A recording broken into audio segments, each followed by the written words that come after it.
Queridos amigos, con la ayuda de Dios vamos a considerar juntos algo de la historia de Sansón. Esta historia acerca de Sansón contiene muchas lecciones morales y espirituales para todos nosotros. Espero que el Espíritu Santo nos dé ojos abiertos y un corazón dispuesto a entender espiritualmente lo que vamos a escuchar. El Señor no solamente hizo milagros en el Nuevo Testamento, sino también en el Antiguo Testamento. La historia de Sansón nos mostrará algunos de estos milagros de Jehová en el Antiguo Testamento. Por otro lado, tanto la historia de Jonás como la historia de Sansón contienen muchas cosas tristes. Jonás, al igual que Sansón, era un hijo y siervo de Jehová, pero era un hijo débil. Un hijo sí, no se lo puede negar, sin embargo, era un hijo obstinado y rebelde. En sí mismo, era un hijo de Dios que quedó pecador toda su vida. Así es, amigos, los hijos de Dios son hombres de carne y hueso. Esto quiere decir que son inclinados a todo mal.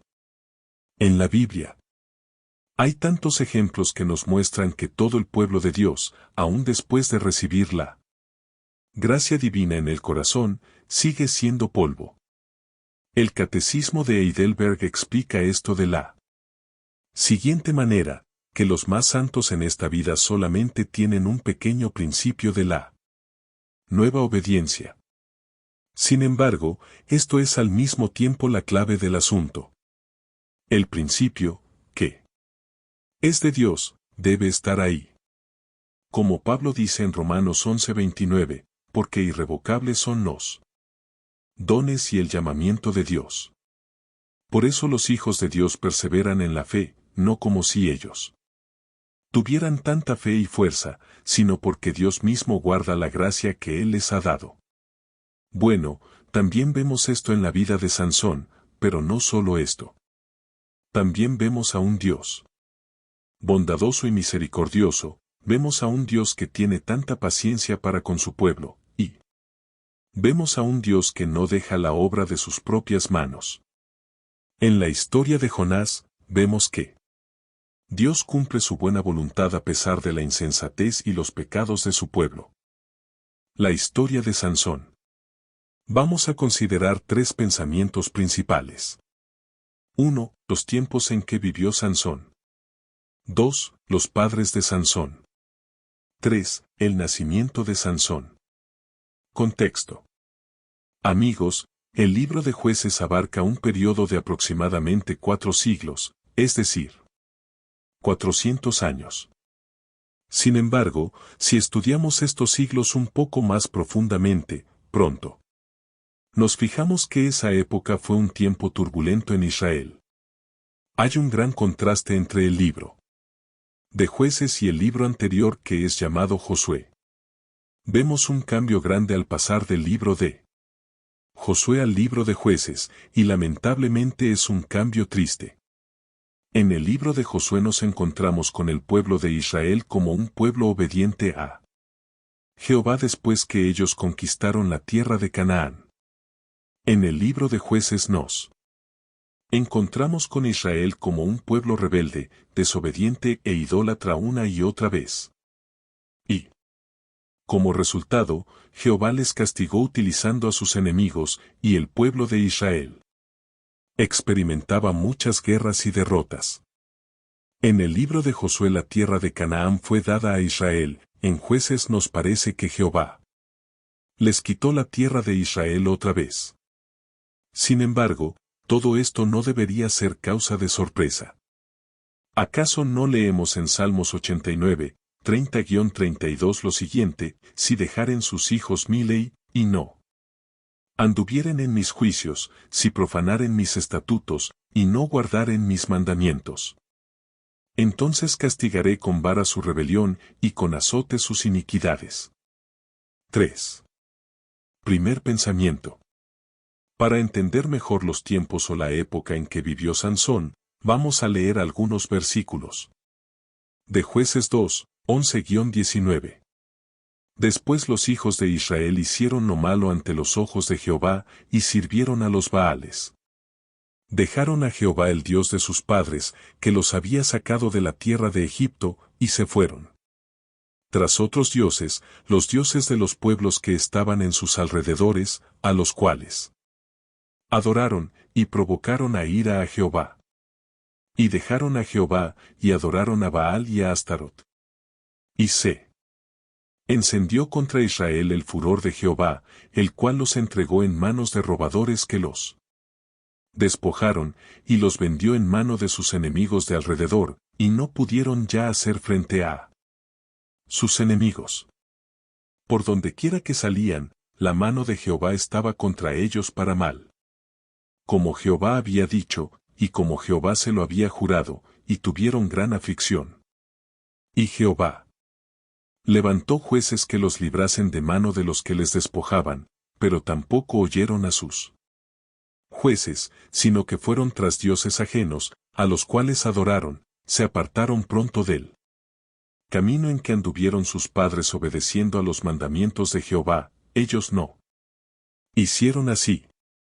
Y cuando Jehová les levantaba jueces, Jehová estaba con el juez, y los libraba de mano de los enemigos todo el tiempo de aquel juez, porque Jehová era movido a misericordia por sus gemidos a causa de los que los oprimían y afligían. Mas acontecía que al morir el juez, ellos volvían atrás, y se corrompían más que sus padres, siguiendo a dioses ajenos para servirles, e inclinándose delante de ellos, y no se apartaban de sus obras, ni de su obstinado camino. ¿Entiende usted lo que hemos leído en esta porción? ¿Qué nos muestra? Leemos que Israel olvidó los milagros de Jehová una y otra vez. El pueblo de Dios no quiso vivir como un pueblo separado, como hijos de Dios.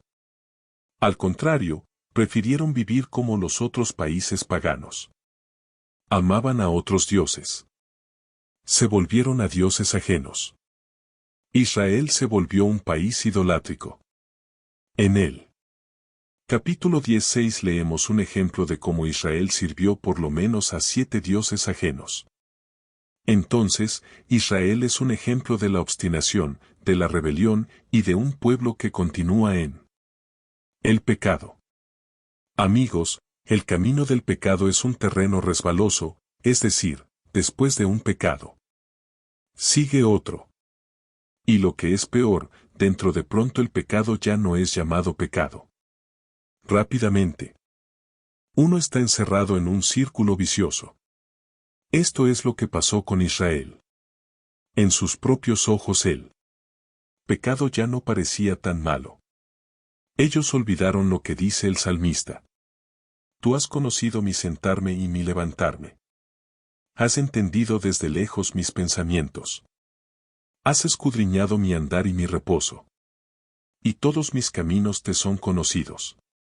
¿Y qué hizo Jehová una y otra vez cuando Israel se desviaba? ¿Qué leemos en Vs 18? Y cuando Jehová les levantaba jueces, Jehová estaba con el juez, y los libraba de mano de los enemigos. Todo el tiempo de aquel juez, porque Jehová era movido a misericordia por sus gemidos a causa de los que los oprimían y afligían. Todo esto nos muestra que había un modelo, por decirlo así. Había algo que se repetía una y otra. ¿Ves? Primero Israel servía a Jehová, después Israel dejaba a Jehová, luego Jehová mandaba a los enemigos que invadían la tierra, luego Israel clamaba a Jehová y él libraba a Israel, y pronto Israel dejaba a Jehová otra vez. Es un modelo, o un curso de eventos, que es muy triste. Amigos, quisiera detenerme aquí por un momento. Temo que este modelo de vivir todavía existe. Hoy en día. También en nuestros días existen pecados no solamente entre nosotros como país, sino también en nuestras familias, es decir, pecados personales. Y a pesar de las muchas advertencias que llegan a nosotros por medio de la predicación de la palabra de Dios y otros medios, queremos seguir en nuestros propios caminos, ¿no es así? A pesar de los muchos Llamados de Jehová, muchas veces es obvio que no queremos dejar nuestro propio camino. Nos aferramos a este camino pecaminoso, ¿no es verdad? Amigos, a veces me pregunto, ¿qué será necesario todavía para que nosotros volvamos a Jehová? ¿Qué será necesario para llevarnos a los pies de Dios? ¿Qué será necesario para hacernos confesar y dejar las malas costumbres? Pienso en la infidelidad dentro del lazo matrimonial. Pienso en la profanación del día del Señor.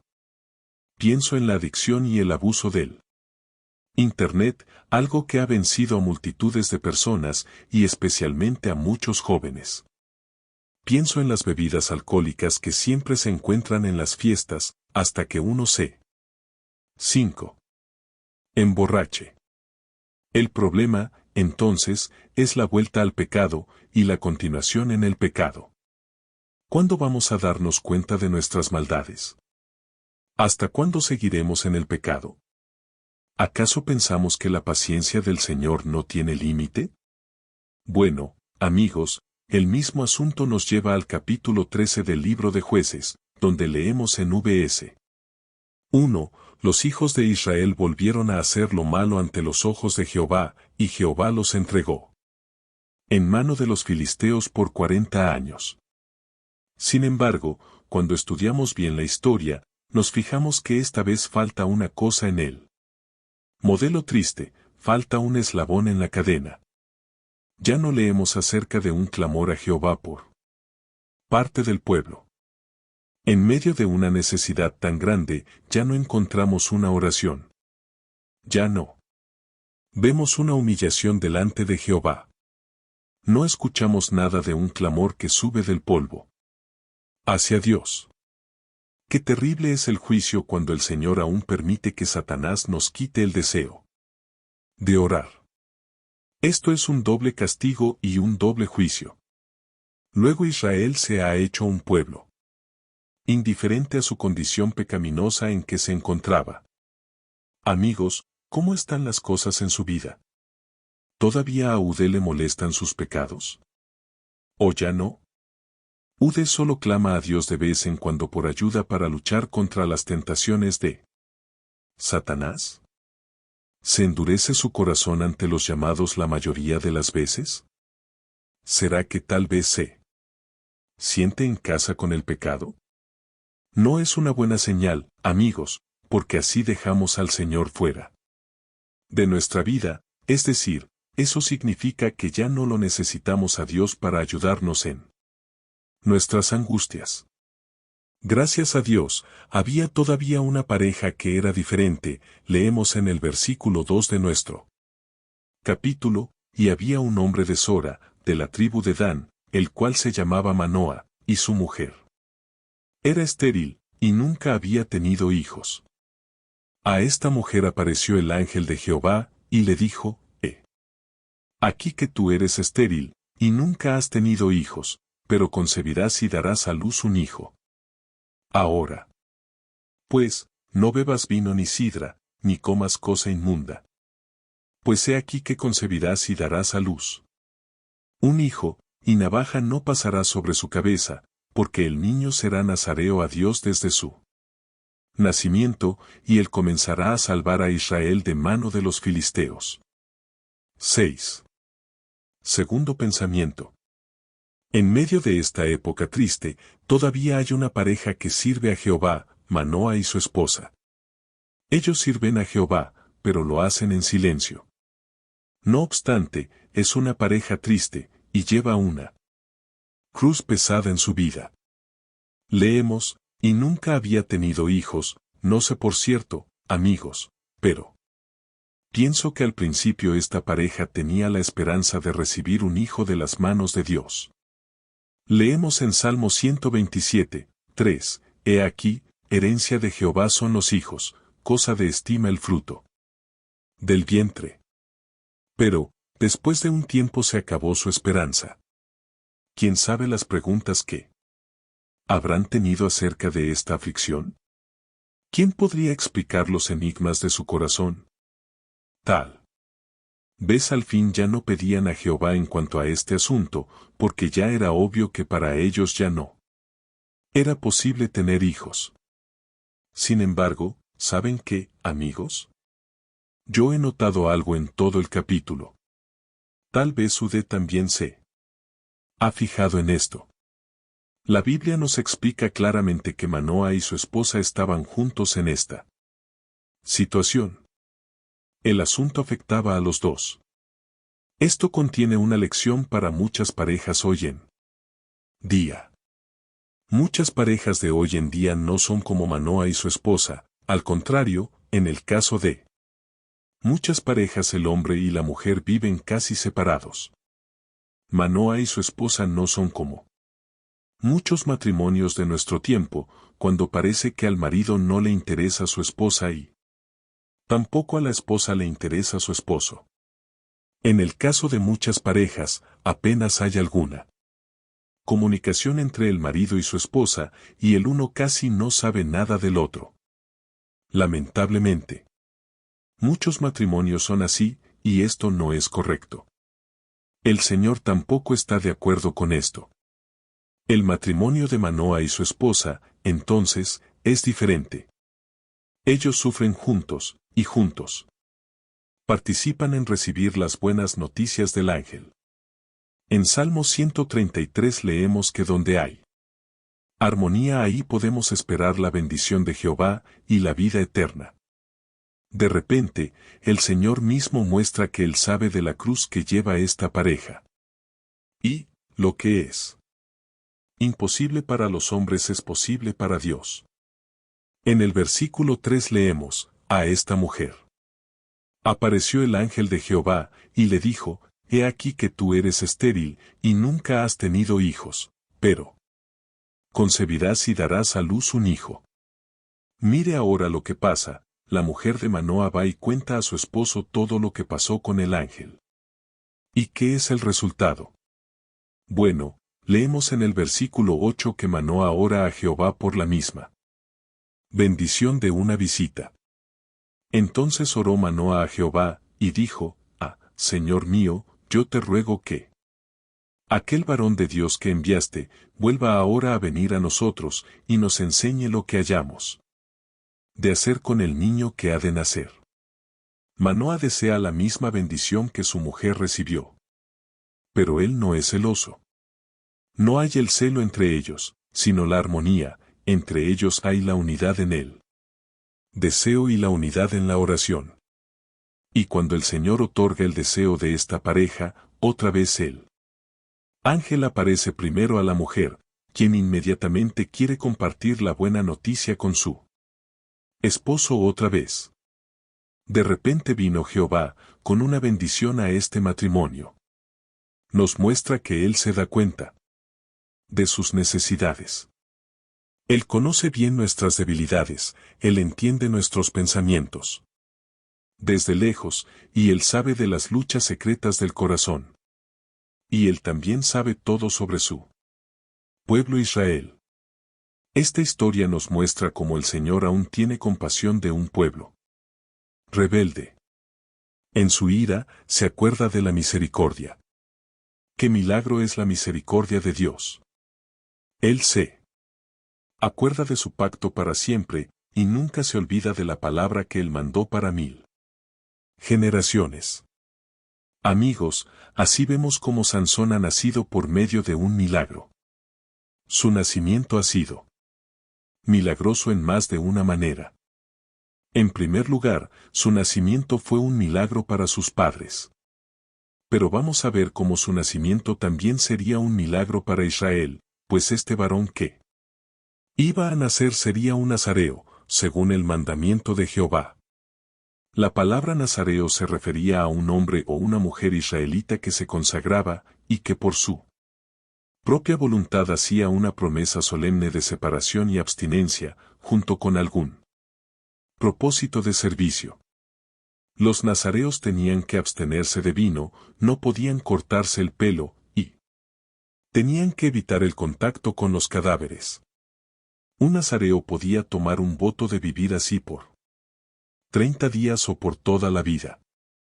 Juan el Bautista y Sansón son dos ejemplos de estos nazareos. Amigos, ¿por qué envió Jehová a Sansón? Leemos en la última parte de Vs 5, y él comenzará a salvar a Israel de mano de los filisteos. Esta sería su misión, salvaría a Israel. Primeramente cantaremos. 8. Tercer pensamiento. Amigos, mientras hablamos de Sansón, estoy pensando en otro niño y hombre, uno que es mucho mayor que Sansón. Es uno que también fue nacido por medio de un milagro. Es uno que también vino al mundo en un tiempo cuando todo parecía muy oscuro, y cuando parecía que no había ninguna esperanza para este mundo. Este niño mayor que Sansón es uno que también fue un nazareo, es decir, él fue separado desde el vientre para ser salvador y redentor de su pueblo. Más bien, es uno que vino al mundo a salvar a su pueblo de las garras del infierno. Sansón es un tipo de Jesucristo mismo, el Mesías que iba a venir. Por lo tanto, uno mayor que Sansón está en este lugar hoy, porque Cristo vino para hacer un trabajo más grande que hizo Sansón. Cristo vino al mundo para buscar y salvar a un pueblo que es pecaminoso, rebelde y obstinado desde el vientre. ¿Conoce usted algo de esta obra salvadora de Cristo? ¿Ya ha comenzado él a obrar en su corazón? Leemos acerca de Sansón que él comenzará a salvar a Israel de mano de los filisteos. Aún mucho más, Cristo salva a su pueblo del pecado y de las garras del infierno. ¿Qué futuro más bendito para los que son salvos por él? ¿Qué esperanza más grande tienen ellos? ¿Qué bendición sería si también en Loma Alta desde ahora y en adelante pudiéramos ver un cambio obrado por Dios? Espero con todo mi corazón que los mensajes acerca de Sansón nos puedan llevar a la salvación que se encuentra en Jesucristo. ¿Cómo sabe usted si este milagro de la salvación ya está en su corazón? Esto siempre se reconoce por los frutos en la vida de uno. Esto ocurre cuando usted descubre que su corazón está lleno de pecado y que no hay forma de escapar. Esto sucede cuando nace en su corazón la necesidad de un Salvador y cuando usted experimenta que Él ha de comenzar a salvar. Amigos, Cristo vino, y también viene otra vez. También se le dice a usted esta mañana, hijo mío, dame tu corazón. Él se lo dice a un pueblo pecaminoso y rebelde, un pueblo que por sí mismo no ora al Señor. Es un pueblo que, por su naturaleza, está muerto en sus delitos y pecados. Pero también esta mañana Él se levanta en medio de nosotros con brazos abiertos, diciendo, venid a mí todos los que estáis trabajados y cargados, y yo os haré descansar. Él invita cariñosamente. 9. A todos y a cada uno de us, a venir y beber del agua de la vida gratuitamente. Él no quiere la muerte del impío, sino que quiere que se vuelva el impío de su camino malo, y que viva. Él espera ser bondadoso, y nunca ha rechazado a un pobre pecador, al contrario, a los hambrientos. Él colma de bienes. Venga, entonces, con sus pecados y con su vida que ha pasado en la inmundicia del pecado. Ponga su vida a los pies de este Salvador diciendo, Señor, también comienza a salvarme a mí. Amén.